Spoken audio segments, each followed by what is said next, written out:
Church में आए थे हम ब्लेसिंग्स लेने के लिए, गोवा के लोगों के लिए सुख समृद्धि के लिए प्रार्थना करने के लिए। और मैं कल पोंडा में था।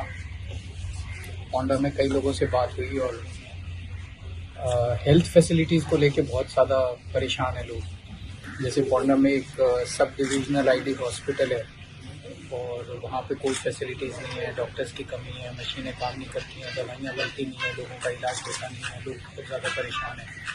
यही हालत पूरे गोवा के अंदर है। अगर कोई भी बीमार हो जाए तो जीएमसी जाना पड़ता है और जीएमसी में बिना सिफारिश के ना इलाज होता है, स्ट्रेचर नहीं मिलता है, बेड नहीं मिलता है।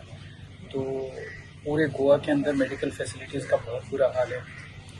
तो हम डिमांड करते हैं कि जैसे पंजाब के अंदर अभी हमने 10 लाख का इंश्योरेंस किया हर परिवार का, ऐसे ही गोवा के अंदर भी होना चाहिए। और कल मैंने पोंडा के लोगों को यकीन दिलाया है कि अभी पोंडा बाई इलेक्शन है।